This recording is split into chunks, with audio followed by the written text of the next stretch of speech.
This is video number 19 in the Essential Elements Book 2 series, and this is for violin and viola players only.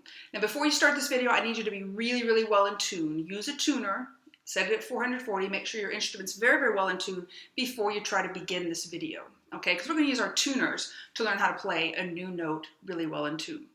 Okay, now the new note we're going to learn is C sharp. I know you're thinking, I've already learned C sharp. You learned C sharp on the A string.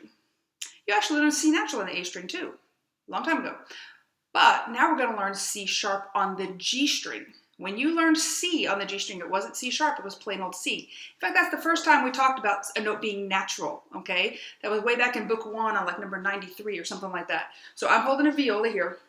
If I put 3 fingers down on the G string, violins are over here, I'm playing the note C.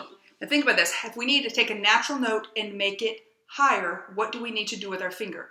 The natural note, making it higher, you need to push your finger towards the bridge. Okay, violas are here, violins are here.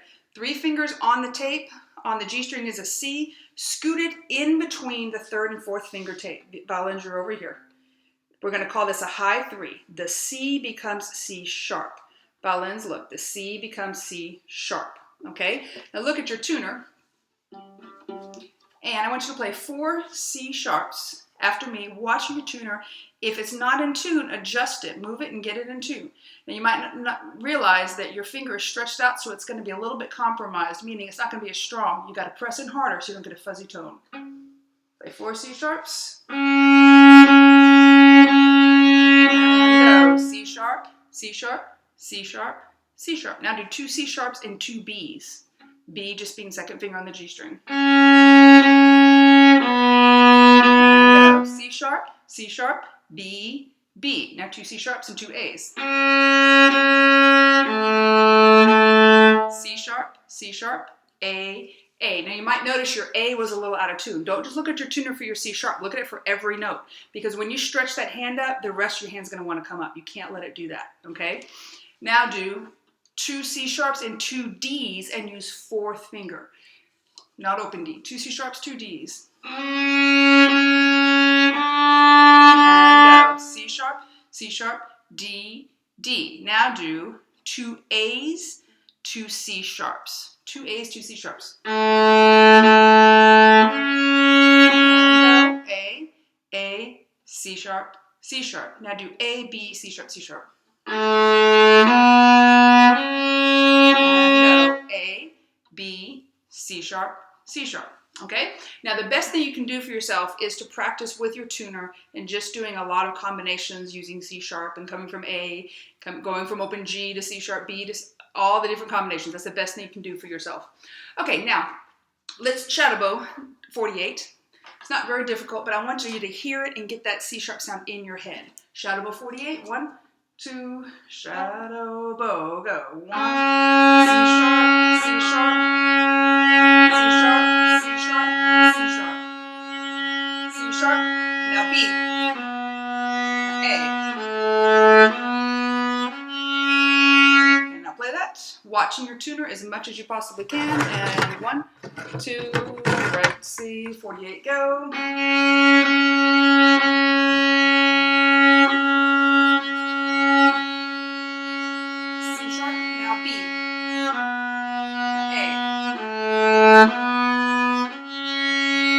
Now, if your hand's hurting a little, that's completely normal, okay? It hasn't had to stretch and press in. Remember, when you stretch it, it kind of compromises the strength. You got to press it even harder, okay? It's a reason we didn't learn this till your hands are already strong. Going to 49 and shadow bow.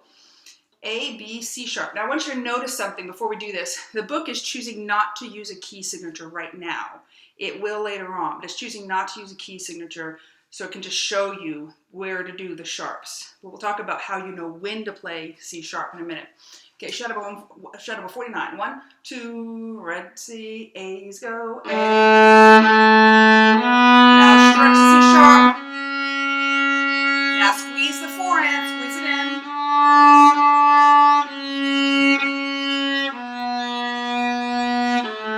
Or take off. Play that with me now. 1, 2, 49, and go. Now C sharp. Now squeeze the 4 in.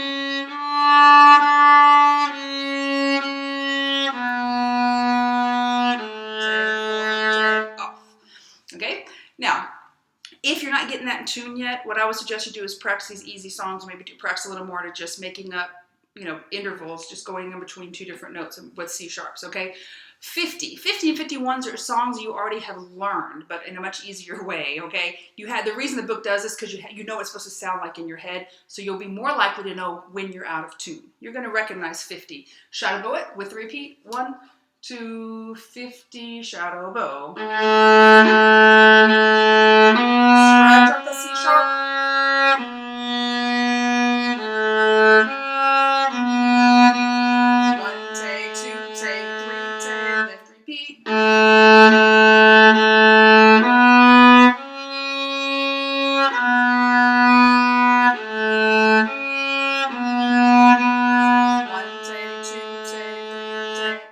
Now play that with me. And 1, 2, red C, and no. Stretch the C sharp, stretch it.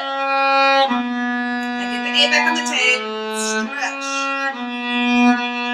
1, check your A, make sure it's on the tape. Be on the tape. Now stretch the 3, stretch the 3. Don't let the 2 go.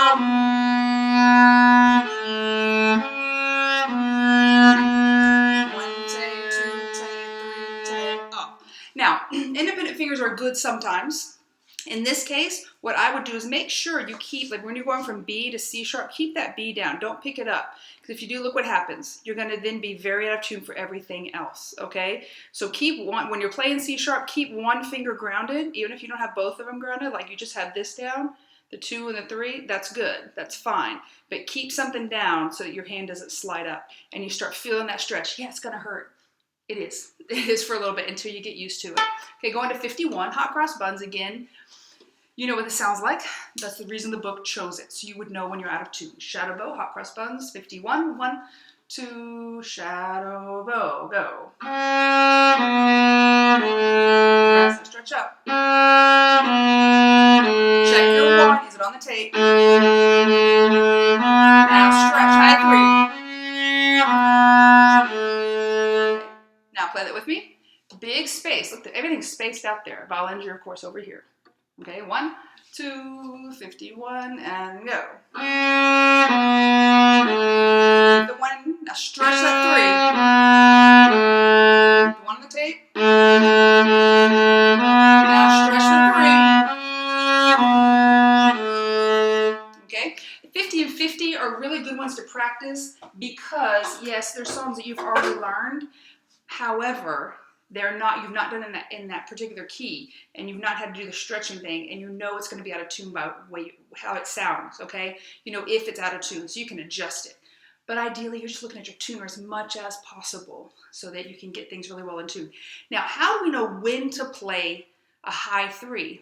Well, let me tell you, anytime you have a key signature with 2 or more sharps, you're going to have to play high 3 on the G string, okay? So every song that you've played before in D major, if it had gone to the G string and it had had a 3, it would have been a high 3. Now you can go back and look at every song you've ever played, and if I taught it to you or it's in the book, before this, if you were on the G string and you were in D major, you didn't have that note. The song avoided that, okay, on purpose because you don't know how to play it. But from now on, whenever you have 2 sharps in the key signature, all Fs are sharp and all Cs are sharp. In the next video, we're going to learn another key signature that has 3 sharps. Okay, so practice your high 3s with a tuner. Practice this page, get it really well in tune. If you do that, the next page will actually be easy for you. If you don't do that, the next page won't be easy for you.